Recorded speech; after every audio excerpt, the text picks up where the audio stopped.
नमस्कार। हमारे देश में पीढ़ी दर पीढ़ी अपनी संस्कृति, परंपराओं तथा मान्यताओं के संवर्धन तथा संरक्षण के लिए त्योहार मनाए जाते हैं।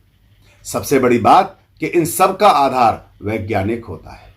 आज स्थिति यह है कि जैसा मेरे से पहले वालों ने किया, मुझे वैसा ही करना है और आने वाली पीढ़ी को भी वैसा ही करवाना है, बिना ये जाने कि उसके पीछे का उद्देश्य क्या है, उसके पीछे का विज्ञान क्या है, जिसके कारण से हमारी आने वाली पीढ़ी अपनी संस्कृति और मान्यताओं पर भी संदेह करने लगी है। हमारे द्वारा जो भी पर्व मनाया जाए, उसका सामाजिक और राष्ट्रीय महत्व यदि पता है, उसके पीछे का भाव और उद्देश्य पता है, तो निश्चित मानना कि उस कार्य को करने में अधिक मन लगेगा। और इसमें शिक्षक और अभिभावकों की भूमिका बहुत महत्वपूर्ण है। आज मैं इस रक्षाबंधन पर्व पर इसे मनाने का उद्देश्य और तरीकों के बारे में बात कर रहा हूं। यदि अच्छा लगे तो अपने घर में मित्रों से, संबंधियों से इस पर चर्चा अवश्य करना। इस दिन बहन भाई की कलाई पर रक्षा सूत्र बांधती है और क्या विचार करती है कि मेरा भाई दीर्घायु हो और बुरे समय में मेरी रक्षा करे।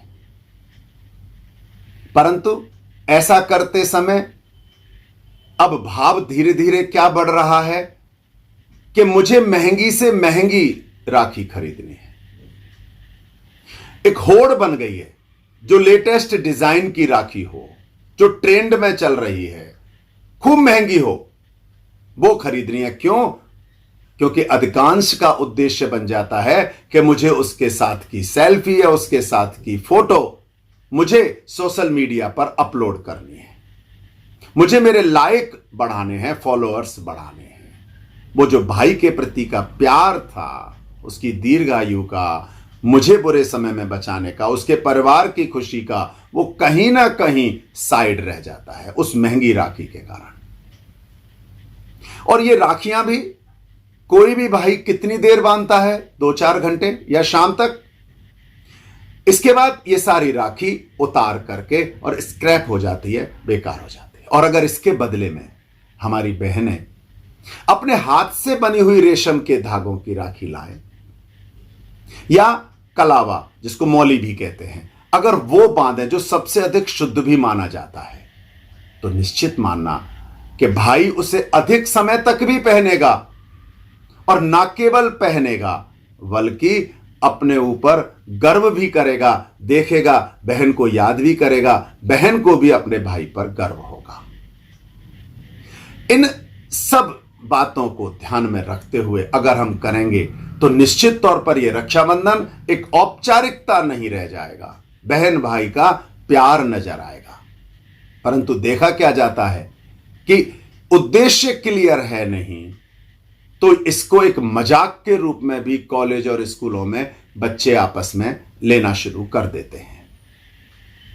इसके पीछे का अगर हम उद्देश्य ध्यान करें तो हमें इतिहास में पढ़ाया गया कि कर्णावती ने हुमायूं को रक्षा सूत्र भेजा था। हुमायूं नहीं आया और कर्णावती भी नहीं बची। फिर इस राखी का क्या महत्व? फिर इसमें राखी मनाने का कारण कहां रहा? असलियत में ऐसी कोई घटना हुई ही नहीं। जो वास्तविक इतिहास है वो कहता है कि देवताओं ने अपने देश पर, राष्ट्र पर, भारत पर जब संकट आया तो भगवान विष्णु को रक्षा सूत्र बांधा और अपने आप के लिए सुरक्षा देना, संरक्षण देना ये मांगा। इंद्राणी जो इंद्र की पत्नी थी, उसने भी अपने पति इंद्र सहित देवताओं को भी रक्षा सूत्र बांधा समाज की भलाई के लिए। जब ऋषि दधीची के संकल्पित किया गया, संकल्प सूत्र बांध करके कि हमें आपकी हड्डियां चाहिए, उसने खुशी खुशी अपनी हड्डियां दान कर दी। पहले जो राज व्यवस्था होती थी वो गुरुकुल केंद्रित थी। वहां जो ऋषि महर्षि गुरुकुल में होते थे वो राजा को रक्षा सूत्र बांधते थे, प्रजा की खुशी के लिए, राज्य की रक्षा के लिए। राजा हर राज कार्य में गुरु की हेल्प लिया करता था, सहायता लिया करता था, सुझाव लिया करता था।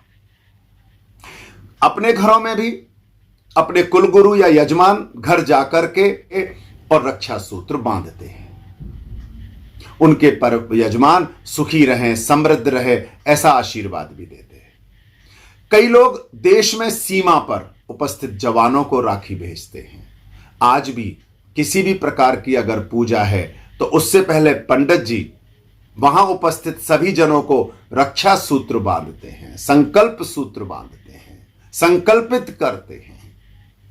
क्रांतिकारियों हो या समाज सुधारक हो, सभी ने आपस में भी रक्षा सूत्र बांधकर राष्ट्र रक्षा का व्रत लिया था। इसका मतलब एक बात तो पक्का है कि समाज में इसे केवल जब भाई बहन तक सीमित कर दिया, लेकिन इसका उद्देश्य देश और समाज की रक्षा का संकल्प भी है।